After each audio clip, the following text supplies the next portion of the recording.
All right. Hello there, everybody. I am Captain Jim Palmer, the Dream Business Coach. I'm the founder of the incredible Dream Business Mastermind and Coaching Program, creator of No Hassle Newsletters, which is a done for you newsletter program used by over 1,200 small business owners. I'm also the host of Dream Business Radio, a weekly podcast created to help you build your dream business so you too can live your dream lifestyle. This is episode 568.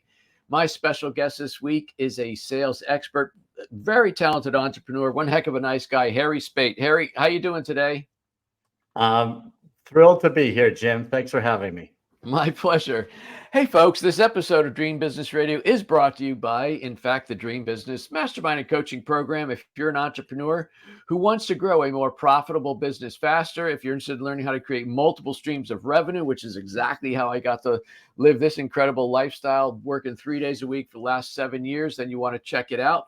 You can join me, Captain Jim Palmer, and about right now 25 other smart entrepreneurs. It's at dreambizcoaching.com.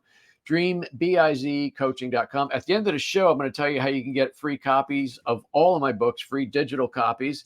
Right now, I want to tell you about my latest ebook, which is called How to Create Multiple Streams of Revenue, which I just talked about in this free report, which I think is 17 pages. And it's not, 25-point font. It's literally 17 pages of good stuff. How I went with my very first company in 2001 to creating 6 successful businesses. And as I said, being able to work 3 days a week the last 7 years. You can get a copy, download it immediately at createmultiplestreamsofrevenue.com, createmultiplestreamsofrevenue.com. All right, let me introduce Harry. He is a very, very talented guy in the sales arena. And there's a lot of sales experts. One of the reasons I really connected with Harry, this is not his interview. This is me going off the top of my head. We really see eye to eye on a lot of things. And we both believe in, operating businesses with integrity. So that, I'm sure that's going to come out during this interview. Anyway, Harry Spaight is a renowned sales consultant and author of the book Selling with Dignity. He's a keynote speaker, founder of Selling with Dignity, starting to see the brand there, where he prioritizes service over pushy tactics. Drawing on his mission background and extensive experience in competitive sales, Harry offers valuable insights to improve sales performance and drive substantial revenue growth and performance. Who doesn't want that? Harry is living proof that selling does not have to be gross. I like that. Selling can, in fact, be an act of service, and that will actually lead or yield greater results. And finally, Harry is also the host of Sales Made Easy podcast, of which I was a guest on about 2 weeks ago. So Harry, once again, welcome to this live edition of Dream Business Radio. It's so great to be here. Let's just go on that great introduction. It's just awesome. Do I So have to first say of anything? no. I told you, folks. I always tell my guests, don't give me any 2-word answers. I have not prepared that many questions for you, which is always my people that tune in. They love the conversation, but honestly, and I know this, they want to hear more from the guests than they do from me. So, first of all, Harry, most people do not enjoy selling. I know they don't enjoy being sold to. Sales has, for some reason, became an ugly word. And I don't know if it was, decades ago or whatever, but sales is kind of an ugly word. What made you want to change that? I had no choice. Okay. Coming from the mission background, and I'm not going to stop with 3 words like I promised. All But right. when I left the mission field and I got into a sales bullpen 25 years ago or so, I realized that I was not really a good fit for the bullpen. If you're familiar with the Boiler Room movies or Wolf of Wall Street, bunch of young guys in a gigantic room making calls. What about, excuse me, what about the one where they were selling aluminum siding? What, the Tin Men, I think that was called. Oh, Do you remember yeah. that? I don't think I saw that, and I apologize for my phone. I thought I put it on vibrate, but I can't hear it. So anyway, so no, but yes, it's a similar thing. It's like if you're in a room like that, it's typically a lot of young people that are making calls, and it's just not perfect or ideal. Like my phone going off. Please stop. Okay. This is major league embarrassing. I set it down so I was out of sight and out of mind. That's my assistant calling you saying you're supposed to be on the air now. All right. So let's get back to sales not being gross. Whoops. Harry, I lost you.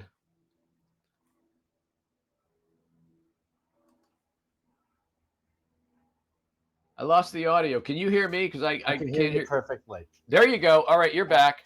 I muted when my phone started ringing. If this was recorded, I'd say let's start over. But we're live now, Harry. We're Let's get our live, act and together. Come this is what we on. do. Jeez Louise.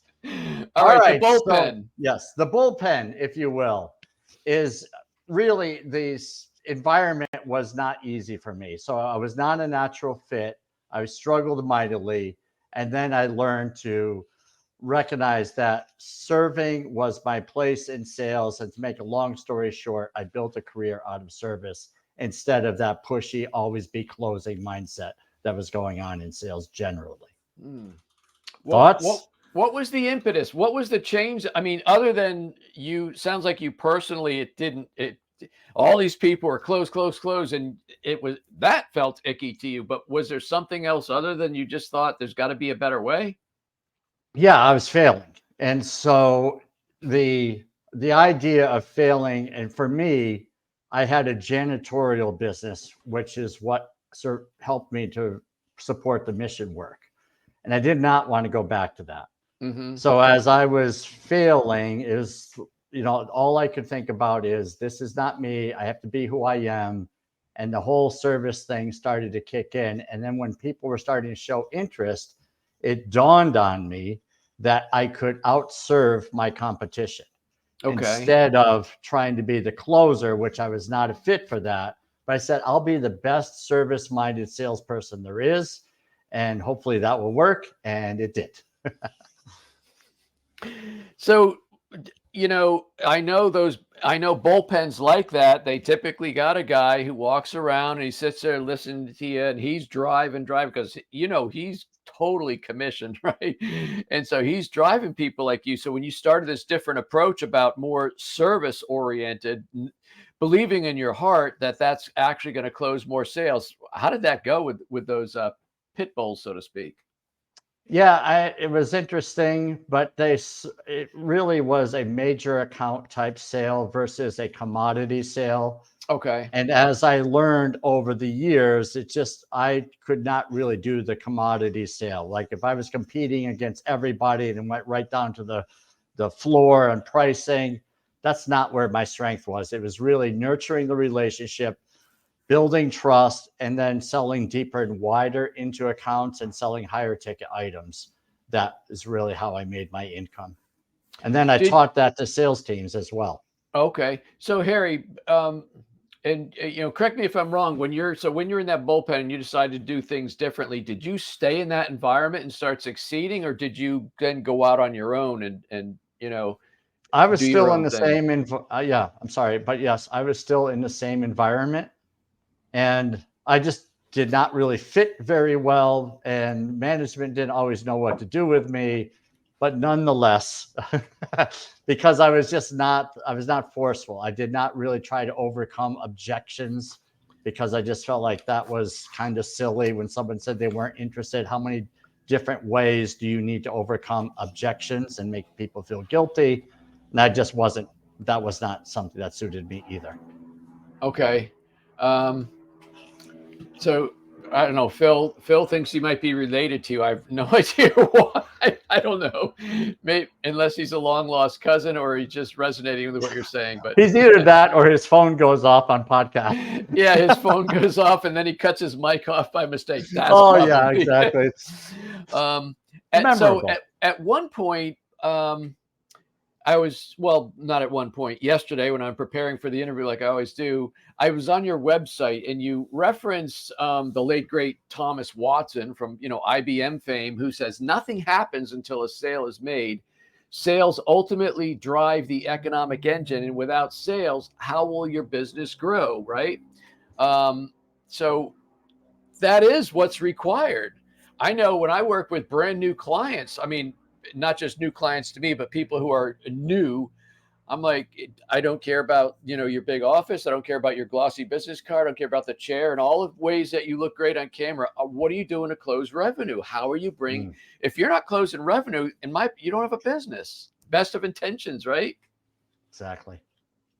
Yeah. So I just heard a person earlier today say something along the lines that I've pretty much given up in sales. I suck at sales, and it was going down this path. And when I hear people say this, it's like you don't realize that you're trying to be someone who you're not in sales. Okay. That's why you don't like it. But if you can be yourself and be service minded, it's a whole different approach that one can be very successful at, just being themselves and politely asking for the business. It doesn't mean that you have to be someone who you aren't and be a strong closer or pushy or obnoxious in any way. What's your Yeah, thought on that? I like that. I had a client a few years ago, Lynn Elioff was her name, and I interviewed her actually a couple of years ago, and Lynn, very talented, had a couple different businesses. She was an attorney, lots of skill and talent. And then she had a coaching business, which is how we got connected. And she said, Jim, I think sales are icky. How do I do this without selling? I said, well, you really can't, but there is a way to sell. I'm curious. It's going to be a semi-long question, but I'd be interested in your take on this. And I say, and I tell I think this is really a mindset piece for small business owners. And I say, if you believe in your heart, mind, and soul, every fiber of your being, that what you do is good and valuable, and it's going to be beneficial to whoever your customers, clients, patients are, then you should be very bold about the effect it's going to have or the impact it's going to have should that customer decide to work with you. Right. I don't believe in mamby-pamby or wishy-washy. Now, assuming we're all, running moral and ethical businesses, stand up and say, this is what I can do for you. And people will get excited. I think people are drawn to enthusiasm. I think they're certainly drawn to results. And so I don't think sales have to be icky. I think it's a matter of, this is who I am. This is what I can do. If this is a good fit for you, let's get together. What do you think of that? Yeah, I think you're dead on accurate on that. So without, if you view that you have a product or service that can really make an impact on people, I view it as the server in the fine dining restaurant. And the server just serves, doesn't worry about the tip. They just keep serving. And as long as they serve, they're going to get their share of wins. They're going to get their share of higher tips, and they continue to do the right thing.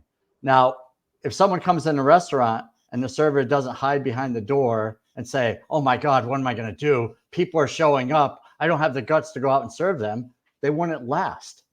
And I look at it as like we're all servers. If we are opening up our doors, so to speak, then we have to just serve people and don't worry so much about how we look. And we can do it tactfully. We don't have to be overly pushy or pushy at all. And I get what you're saying is that you can't just basically hang the sign and expect that people are going to show up. You have to get out and speak to people. And if you can't have conversations, then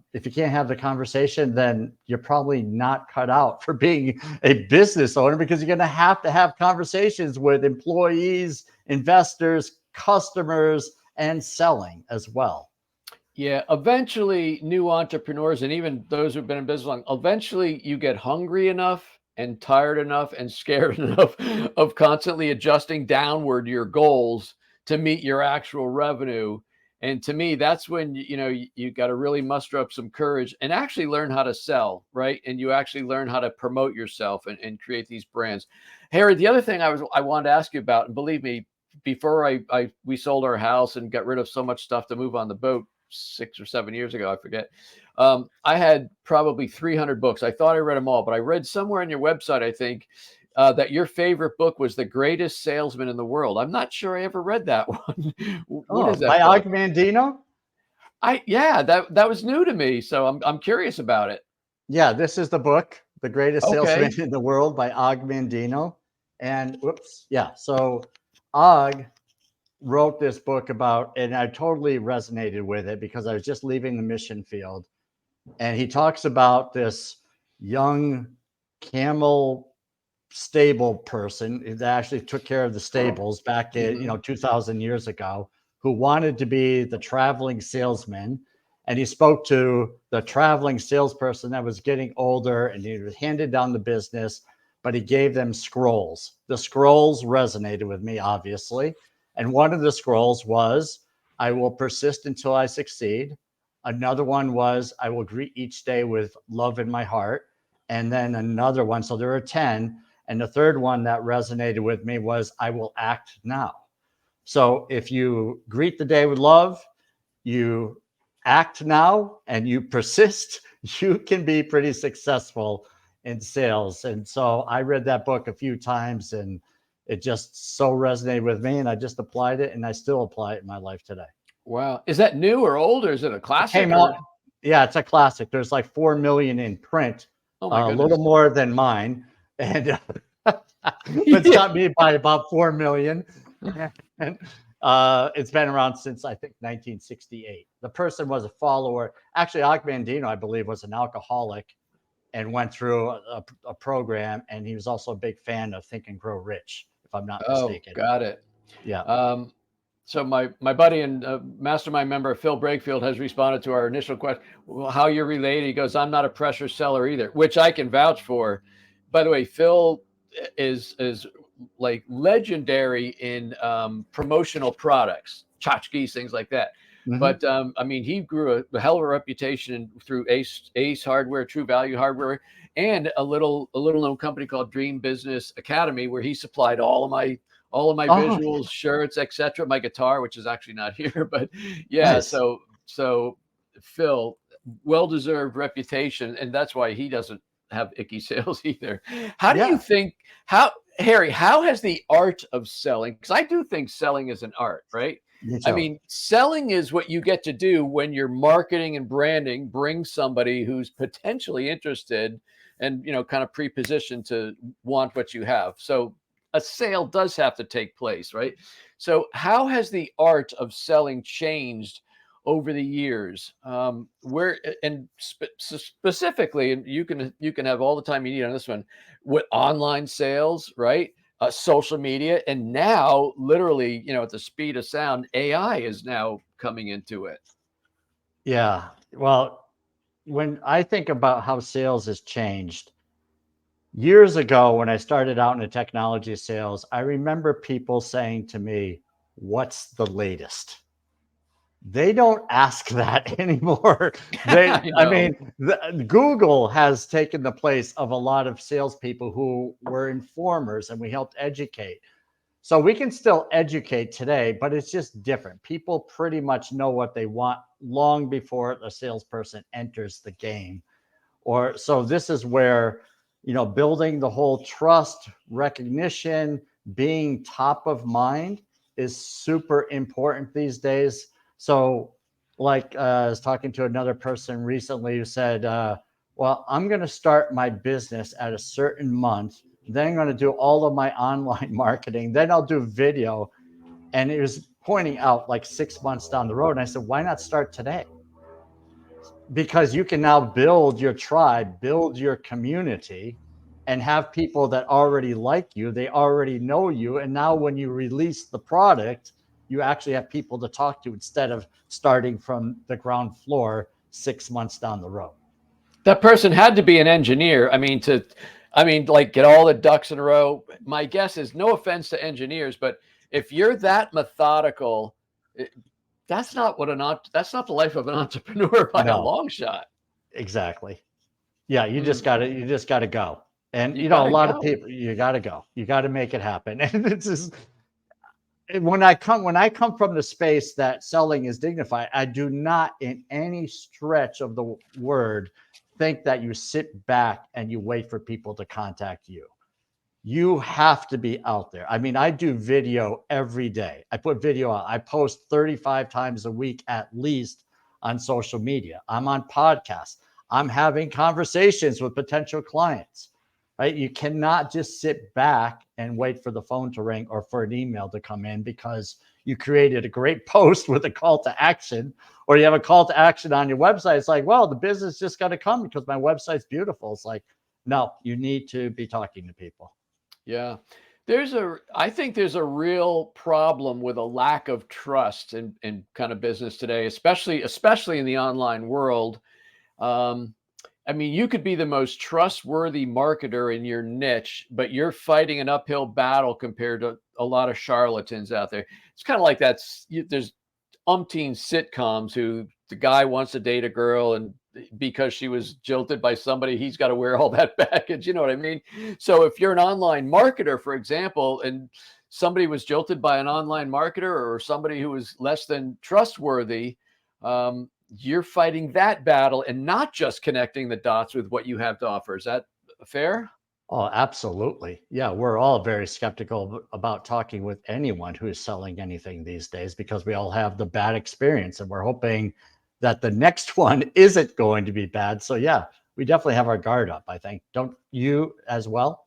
Oh, I do. So, do you Yeah. have any suggestions? I mean, it's slightly off topic, but not really. Mhm. So, I mean, you do with your brand and your marketing and your positioning, you are selling or at least trying to build know, like, and trust. But how do you then fight that other thing, or is you just keep doing your thing and make those connections? Any insight there? As a seller, Yeah. yeah, as a seller, I just recognize that I have to be me and I try not to overthink. But here, a really simple thing is that you want to build connection early on. This, I think, is super important where we're making eye contact and we're actually genuinely listening, not listening to reply, but listening to understand. And Mm, when people will, like, for instance, someone will pitch me and they will not even ask if I really need, what would I do? What would be the outcome I would have if I bought their product? And what would be the outcome if I didn't? And have that conversation. Then, like, well, you just pitched me on something. It's like, I don't even know if I need it. Why am I listening to a pitch? So the better thing is to have a conversation, find out what's important to people, genuinely listen, make good eye contact, show that you're interested with your face. You can't fake it. So if you're not interested, don't try to fake it.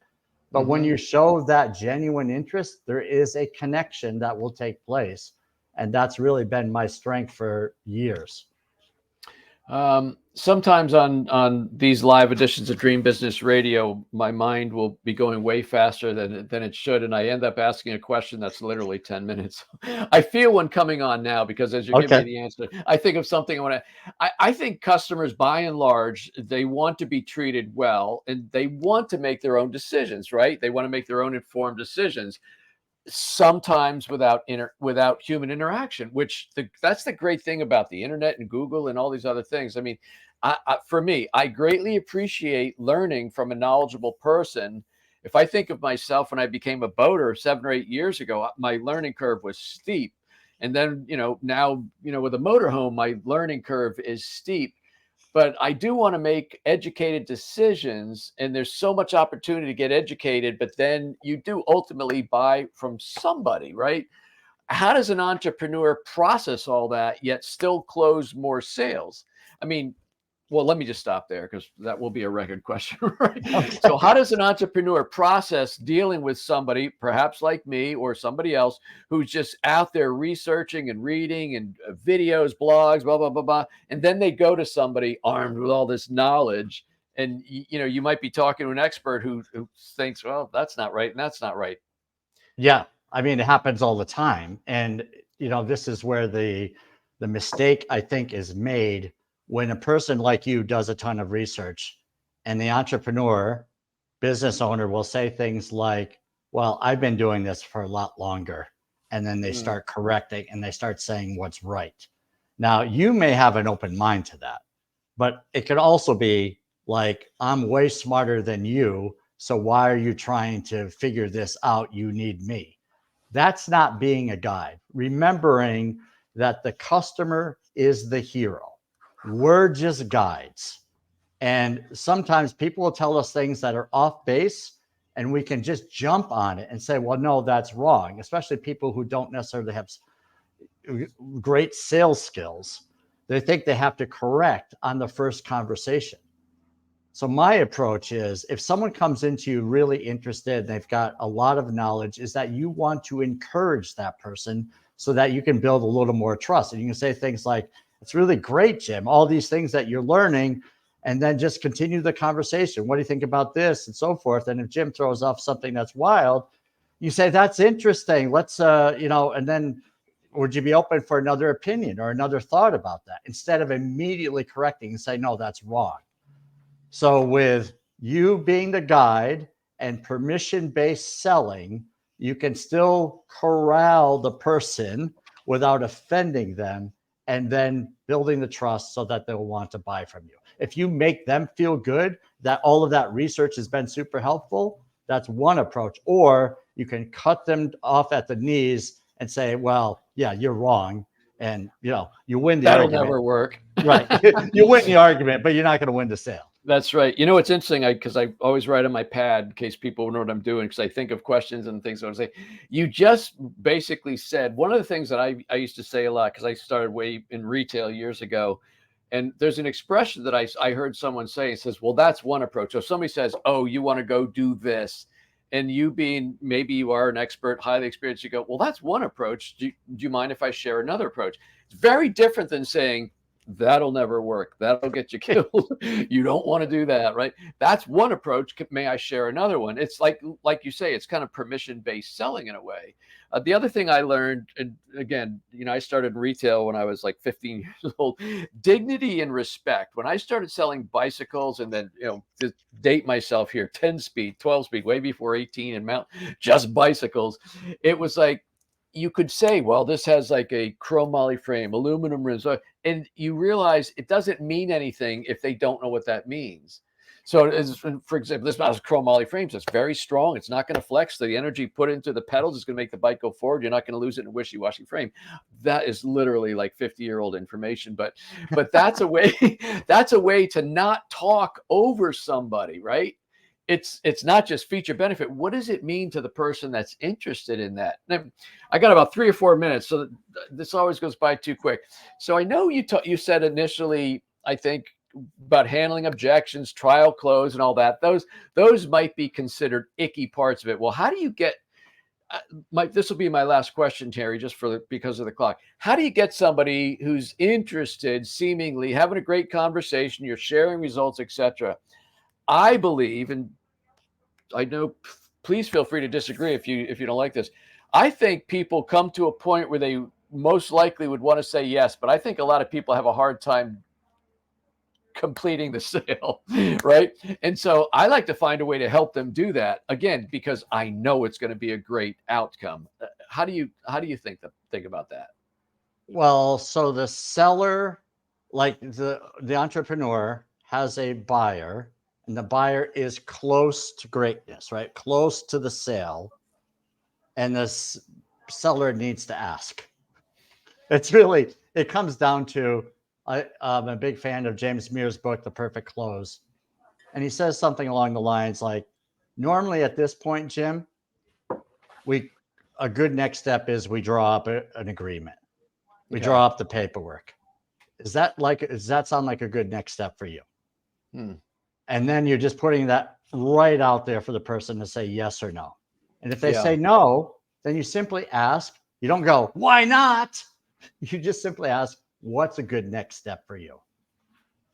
And then you'll find out, right? People will tell you all along the way. As you go throughout your whole process, like, what's a good next step for you? After you suggest one, then it's going to come to some kind of conclusion eventually. That really is the essence of permission-based selling, so to speak, right? You're always seeking permission to keep going to the next step. And I believe as the entrepreneur, you're the conductor. I think you might have said that earlier. You're the conductor, so you got to get the orchestra going. Where right. The people who came to hear the concert are not going to be happy. What a great! I could just go on for hours. I love selling. I love the art of selling, and I love the fact that if you do something in a moral, ethical way, and you deliver great results, you stand behind your product, all that stuff that we shouldn't have to say, then you should be out there and leading people down a certain path with dignity, respect, serving them. Honestly, I'm going to share this real quick, and then we're going to move on here. But I get pitched. I've been pitched over 150 times to be guests on this thing. So when I look the list of people who apply, I kind of do a real quick thing, say, And on Harry's website, it really was about, I think it was either serve first or serving. And the day I checked out Harry's information was when serve first came out. And I said, well, I got to have a conversation with Harry. Remember that? I mean, that's how Yes. that was the thing that made me reach out, because there's tons of people who I could bring on about sales, but I thought, wow, this is really cool. So anyway, so Harry, how can people connect with you? What a great interview. Thank you. Yeah, my pleasure. And sellingwithdignity.com is the place to go. And you can navigate around there. I've got a few chapters of the book you can download under the book and, connect. And if you want to have a conversation, I'm right up there as well on the top of the page. And the book is Selling with Dignity, and that's on Amazon, right? Yep. So very cool. Yeah, love it. Harry, thanks so much. Really, yeah, it's been a pleasure having you on. We'll have to have you back someday, because I know we just scratched the surface with my 20-minute questions. So we have to get more of those out there. Oh, they're great. Thank you. Hey, folks, that wraps up this very special interview with Harry Spaight. I highly suggest you connect with him at sellingwithdignity.com. You can connect with me at getjimpalmer.com. That's my home base. All things spider web off of getjimpalmer.com, including the Dream Business Mastermind and Coaching Program, which is, if you want to go there directly and go past dreambizcoaching.com. Again, be sure to get a copy of my latest ebook when I teach you exactly how to get multiple streams of revenue. That is createmultiplestreamsofrevenue.com. Oh, I almost forgot, because I'm in my motorhome and my books are not behind me in my home office. So I've made all of my books, except the latest one, Serve First, digital copies free. So if you go to Amazon, you can download them all as I was going to say Nook Book. That's Barnes & Noble. They are there. Amazon Kindle books. And they're also in the iBook store. All free. I don't even know you're getting them. I get no names, no phone numbers, so I don't have to do any icky follow-up and something. But that's it. Till next week, another fantastic interview from my home office, where I will have my books there. I am Captain Jim Palmer, the Dream Business Coach, and you take good care.